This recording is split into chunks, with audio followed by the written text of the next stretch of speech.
Hello, good morning मेरे प्यारे साथियों। आज हम लोग एपी जो क्लास 10th का टॉपिक है, आज इस पे हम लोग पूरी तरह से विचार विमर्श करेंगे। अर्थात हम लोग समझने का प्रयास करेंगे कि एपी है क्या, और हमारे क्लास का जो 10th क्लास का जो विद्यार्थी हैं वो समझ नहीं पाते हैं। तो हम आपको विश्वास दिलाते हैं कि इस क्लास देखने के बाद आपको एपी से एक भी क्वेश्चन छूटने नहीं जा रहा है। तो हम लोग शुरू से स्टार्ट करेंगे। शुरुआती में क्या होती है और किस तरह से हम लोग एपी को पढ़ते हैं, इसके बारे में जानेंगे। तो सबसे पहले हम एपी नाम या इसका फुल फॉर्म क्या होता है, पहले उसको जानेंगे। तो देखिए, इसको हिंदी में हम लोग कहते हैं समांतर श्रेणी, है ना, समांतर श्रेणी। तो यहाँ पे देखते हैं हम लोग एपी जा रहे थे कि एपी क्या है, इसका फुल फॉर्म क्या होता है। तो एपी देखा जाए तो एपी हम लोग पढ़ते हैं, एपी एक शॉर्ट रूप है अर्थमेटिक प्रोग्रेशन का, है ना। शॉर्ट रूप है मतलब शॉर्ट नाम है। एपी जो है इस तरह से हम लोग देखेंगे, एपी बाबू, एपी का है पूरा नाम होता है अरिथमेटिक अरिथमेटिक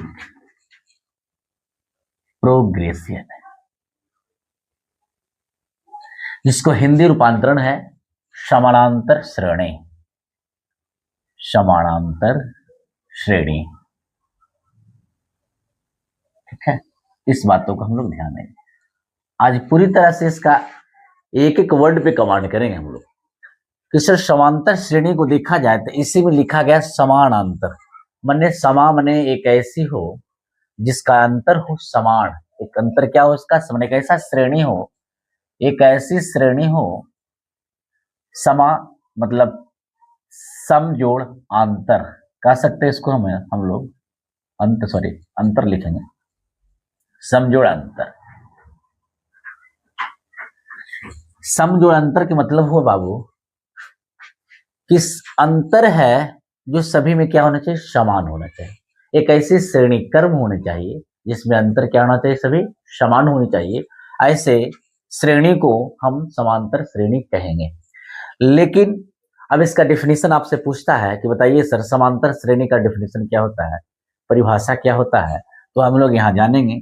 समांतर श्रेणी समझ चुके होंगे कि एक ऐसा श्रेणी हो जिसका अंतर क्या हो, समान हो। जैसे अगर हम कह दें आपको कि सर 2 4 6 8 10 यह एक एपी है, हम बोलेंगे क्यों सर, कैसे कह सकते इसका एपी, हमने पहले लिखा है समांतर है, एक ऐसी श्रेणी है जिसका अंतर क्या है, समान है। देखेंगे इसका अंतर, तो 2 से 4 बढ़ गया मतलब 2 का अंतर है, 4 से 2 बढ़ गया 6 बढ़ गया मतलब 2 का अंतर है, 6 से 8 बढ़ गया मतलब 2 का अंतर है, 8 से 10 बन गया मतलब 2 का अंतर है।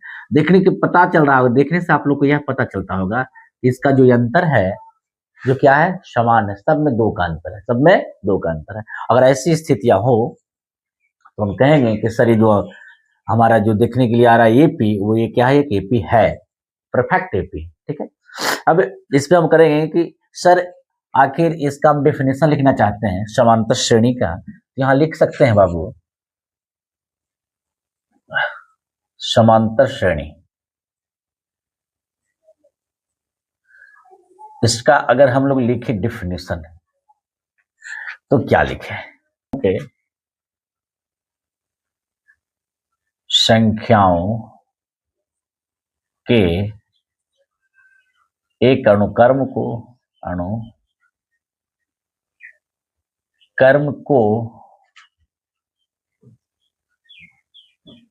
समांतर श्रेणी कहते हैं।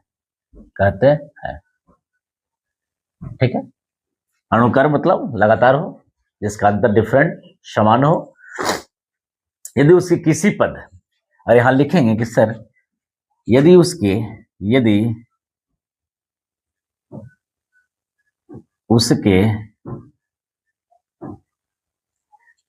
किसी पद जो है पूर्व पद का अंतर सदैव नियत हो, सदैव क्या हो, नियत हो, तो इसे हम क्या कहेंगे, सीडी कहेंगे, सीडी है ना, क्या कहेंगे, सीडी कहेंगे। अब सीडी क्या है sir, common common difference, difference है ना, जिसको कहेंगे बाबू सार्व अंतर। क्या कहेंगे, सार्व अंतर, सार्व अंतर कहते हैं, या कहते हैं या कहेंगे, कहते हैं। ठीक है, आई बात समझ में। सार्व अंतर क्या है सर, कहता है यदि उसके किसी पद पूर्व पद का अंतर सदैव क्या हो, नियत हो, तो उसे हम क्या कहेंगे, सार्व अंतर कहेंगे, सीडी कहेंगे। अब सार्व अंतर को हम लोग सार्व अंतर को हम लोग है ना डी से निरूपित करते हैं,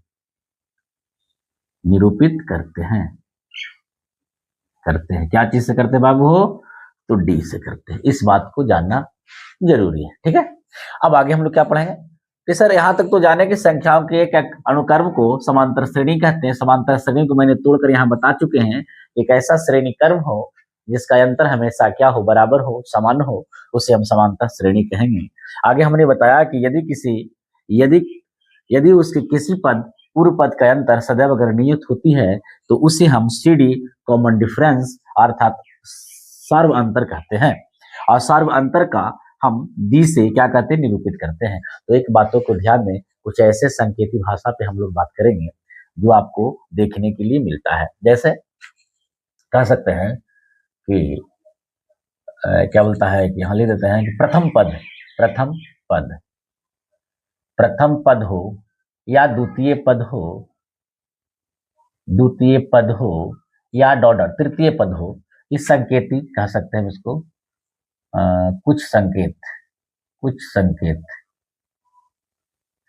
कह सकते हैं, सम सिंबल्स। इसमें देखेंगे हम लोग कि अगर प्रथम पद, द्वितीय पद, तृतीय पद, चतुर्थीय पद, पंचम वर्ग, छठी लगातार है ना, अब उसे हम कैसे डिनोट करते हैं, कैसे उसको हम निरूपित करते हैं, तो देखेंगे कि जब प्रथम पद को ए से, द्वितीय पद को A2 से, तृतीय पद को A3 से, चतुर्थीय पद को A4 से, इसी तरह से आगे आपको NCERT का बुक में आपको प्रथम पद के लिए A1 A या तो A1 A नहीं लिखते हैं, A1 नहीं लिखा था, ठीक है, A2 A3 A4 dot dot dot मिलेगा आपको। लेकिन अगर केसी सिन्हा का बुक उठाते हैं तो वहां पे आपको मिलेगा देखने के लिए T1 या तो T या T1 या T2 या T3 या T4 या T5 है ना, इस तरह से आपको मिलेगा। T1 मतलब प्रथम पद, T2 मतलब द्वितीय पद, और T3 मतलब तृतीय पद, और T4 मतलब चतुर्थीय पद। इस तरह से आपको पदों की संख्या आपको ज्ञात करने के लिए मिलेगा और आपको दिया रहेगा, आप इसे ज्ञात कर सकते हैं। आगे हम लोग जब समझेंगे कि जब हम प्रथम द्वितीय तृतीय पदों के बारे में जान गए तो सर कहीं कहीं आपको एन दिया रहता है। एन क्या है सर, एन है पदों की संख्या, यह बताता है कि एन का मतलब होता है कौन सी पद आपको निकालना है। ये हो गया पद, क्या हो गया आपको पद, ठीक है, इसे हम पद कह सकते हैं या पदों की संख्या भी कह सकते हैं, तो कोई दिक्कत यहाँ पे नहीं होगा आपको। अब ये क्या हो गया सर, ए एन हो गया अंतिम पद, कोई भी पद आपको निकालना चाहते हैं अंतिम पद कह सकते हैं, है ना। और आपको डी तो हो ही गया सार्व अंतर, डी से क्या समझते हैं लोग, सार्व अंतर समझेंगे, ठीक है। और इतना ही चीज को हम लोग बेहतर तरीका से एक एक करके समझने का प्रयास करेंगे। और डी के बाद एक और देखने के लिए आपको मिलेगा ए एन या टी एन, ध्यान दीजिए यहाँ पे ए एन मिले या टी एन मिले, है ना, इसका मतलब होता है मेरे प्यारे अंतिम पद, या कह सकते हैं कि कोई पद, जैसे हम 14वां पद निकालेंगे, 15वां पद निकालेंगे, 16वां पद निकालेंगे, ठीक है, तो हम ए एन और टी एन का प्रयोग करेंगे यहाँ पे। इसका फॉर्मूला क्या होता है, इसका फॉर्मूला आपको मिलेगा ए एन बराबर ए प्लस एन माइनस 1 गुणा डी। बस यही सूत्र पे पहला चैप्टर आपका काम करेगी, है ना। और इतना भी नहीं करेंगे, हम आगे और देखेंगे, ठीक है। तो यहाँ तक आप लोग अगर समझ गए होंगे तो हम आगे चलने का प्रयास करेंगे, ठीक है। इसके बाद में अगर आपको यहाँ तक आती है, अगर यहाँ तक समझ आता है तो एक चीज और जानेंगे यहाँ पे संकेती रूप में कि एसएन जो होता है, एसएन बराबर होता है पदों का योग, जो अगला चैप्टर में हम लोग बात करेंगे, ठीक है, पदों का योग, ठीक है। इसे हम एस एन या तो एस से भी निरूपित करते हैं, इस बात को ध्यान देंगे। एपी में ही पढ़ रहे हैं, अब इसका प्रकार को पढ़ेंगे।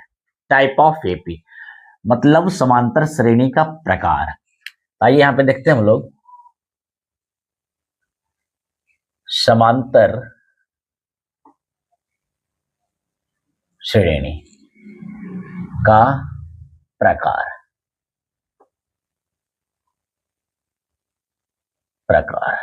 चलिए यहां पे देख लेते हैं हम लोग, इसी को पढ़ेंगे टाइप ऑफ एपी। ठीक है, टाइप ऑफ एपी। इस एपी के बारे में अगर देखा जाए तो एपी जो होते हैं बाबू हो दो प्रकार के होते हैं। एक एपी होते हैं जिससे हम कहते हैं फिनिट अर्थात परिमित एपी जिसे कह सकते हैं हम लोग इंग्लिश में फिनिट एपी। ठीक है, एक हो जाएगी आपको जिसका नाम है अपरिमित एपी, इसे हम कह देंगे इनफिनिट एपी। ठीक है, अभी दोनों में हम लोग पढ़ेंगे सर ये एपी जो है परिमित एपी क्या है और अपरिमित एपी क्या है। तो हम जानेंगे कि परिमित एपी एक ऐसी समांतर श्रेणी हो जिसका अंतिम पद ज्ञात हो। एक ऐसी समांतर श्रेणी हो जिसके अंतिम पद ज्ञात हो, इसे हम कहेंगे परिमित एपी। समांतर श्रेणी जिसका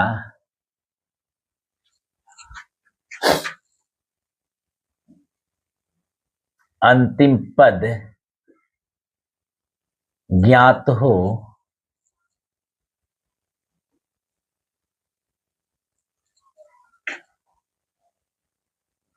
या दिया हो उसे हम क्या कहेंगे फिनिट एपी, परिमित एपी। जैसे सर जैसे हम कहते हैं आपको कि 2 4 ऐसा ऐसा लेते थे, एक दूसरा लेते 1 4 7 10 अर्थात 10 13 16 है ना 19। बस यह जो आप देख रहे हैं यहाँ पे एपी लिखते हैं, पे से एपी, यह जो एपी देख रहे हैं आप ये कैसे एपी है जिसका अंतिम पद ज्ञात 19 है। अंतिम पद क्या है 19 है। तो यह जो एपी आपको कहला गया फिनिट एपी कहलाया, आप परिमित एपी परिमित एपी कहलाया क्योंकि इसकी अंतिम पद है दिया हुआ है। ठीक है, और लेकिन आप परिमित संख्या हम किसे कहेंगे जो जानेंगे तो कहेंगे बाबू की समांतर श्रेणी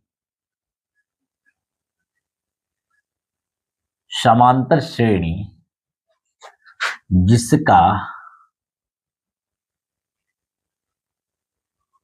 अंतिम पद दिया नहीं हो, दिया न